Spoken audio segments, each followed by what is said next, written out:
Hello, everyone, and welcome back. My name is Nettie Owens, and this is What Businesses Need to Know Right Now. Today, I have with me Attila Dobai, who is going to be talking about continuous improvement. This is a great time to be talking about continuous improvement when so many businesses and strategies have kind of been tossed up in the air in 2020 and need to refocus and reevaluate what's working. But continuous improvement is probably something we should always be talking about. And thankfully, Attila's here to kind of straighten us out on that. So he helps growth-focused businesses set a strategy and implement systems and processes to drive growth by aligning data with their people, processes, and strategies. Welcome. Thank you, Nettie. It's a pleasure to be here. Yeah, I'm glad to have you back. You were part of the podcast, like the first episode, I think, way back. When, if not the first, it was very, very soon into that. And your podcast episode about breaking things has been one of my favorite. I always refer back to it. So thank you. I'm glad to have you back on. Oh, thank you, Nettie. So first thing first is just talking about continuous improvement is probably to define it. I know it's a term that gets tossed around. So what would you say your definition, or what's the textbook definition of continuous improvement? Well, continuous improvement, like you said, goes by a lot of names. Some people will call it Lean, some Six Sigma, some PDCA, PDSA. And really, these are all about the scientific method being applied to business. So it's all about, measuring, testing, and improving from any type of baseline, from where we're at today to where we want to be, and doing that in a continuous, iterative type of way. The good news is that you get some of those breakthroughs along the way because you're trying so many things in a repetitive fashion, rather than aiming for the perfect major breakthrough. And having it be all or none. The continuous improvement methodology definitely gives a little more opportunity to get those breakthroughs. You started off by saying it's scientific method applied to business. I think that sums it up so clearly and makes so much more sense than just about any explanation that I've heard to date. So thank you for that clear, succinct answer. So looking at that, like as a former engineer, it kind of gives me a new lens to look at the whole process, and how you went on to say that it's breakthrough after looking at data and not just kind of an instant change, but how we can do things over time that are going to impact the goals that we have set. So tell me a little bit about how continuous improvement can help service-based businesses, especially those who perhaps maybe have shied away or haven't known where to start. It can be a little more difficult. Like the tools and methodologies, when you look at Lean, it was developed by Toyota, is who I would attribute Lean to. When you look at Six Sigma, that developed out of Motorola's Baldrige application. All of these tools were developed for manufacturing. They were developed to improve machine and human interactions. They think of them as assembly line processes. And that tends to be very different from the reality that you face in a service-based business. You very rarely come across normal distributions when you have human decision-making driving the process all the way along.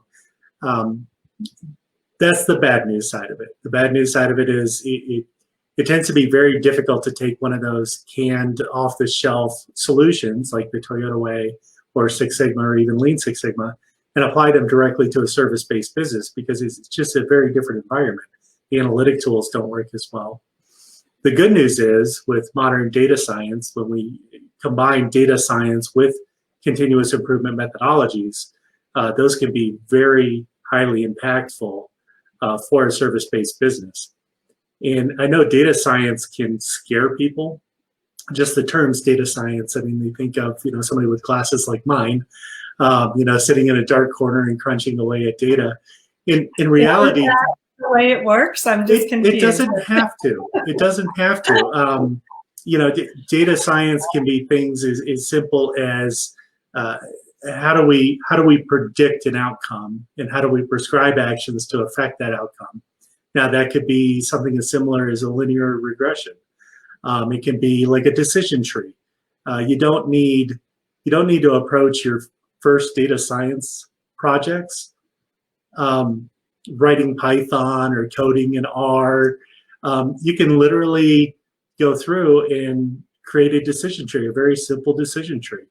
And it can help you understand what the most important pieces of your processes are.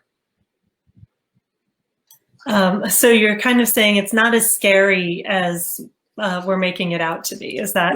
It doesn't have to be, Nettie. Even when I work with large businesses, I find that what I call white box models tend to be better early in the data science maturity of the organization. Some of these models can be very confusing to try to explain to people.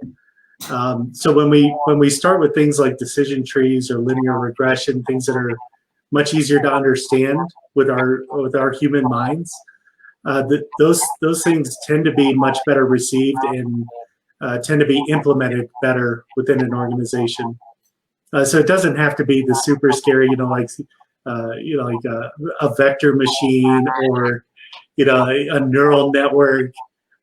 Even small businesses can apply these tools themselves and get real value out of them.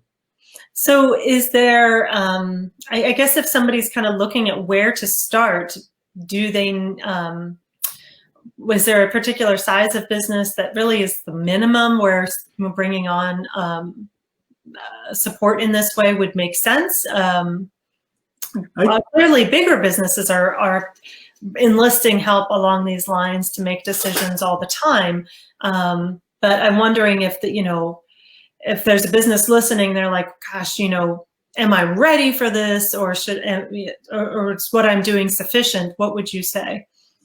I tend to guide people towards the Baldrige methodology, which is from the Department of Commerce in the United States. There's similar programs all over the world. And these programs tend to push people towards a learning environment. And when you push towards learning in an organization, you'll discover that you'll start collecting data so that you can learn from whatever activities you perform. And I've seen the Baldrige framework applied from Fortune 1 businesses all the way down to solopreneurs. There's no size business that can't benefit from that. And the good news, again, is it forces you down the road of becoming a learning organization. Yeah, I think that's really important. Information yields better decisions. The more information that you have, the better decisions you can make, because you're now making an educated decision versus just perhaps what you're seeing in front of you. I think what this data provides is what you're not seeing. You're not necessarily seeing the connection between the action and the result. You're not necessarily seeing the trends that are happening over time, because oftentimes even if we look at our financial numbers, we're just looking at that point in time. We're not trending it out to get that bigger picture. And information is always a good place to start there. I often say that the best insights come from when data and intuition clash. When I put a set of data in front of an executive and it clashes with their intuition, there's always great learning opportunities, both for the executive and for me as a data scientist. For me, it's about adjusting my model based off of what I learned from intuition. And for the executive, it's about honing their intuition so that it becomes more informative for them as a leader in the organization. I tend to think of executive minds as being these great machine learning algorithms. I love that. I love that. So if somebody's looking to reach out to you, how can they get in touch? The best way is to reach out to me on LinkedIn. I know we have the link up there, but I'm super easy to find. Totally public profile. Attila Dobai, there's not a lot of us in the world. I'm the one from Colorado. I know my cousin's in Hungary, and he has the same name, but tough to confuse. Okay. Thank you so much for being on here.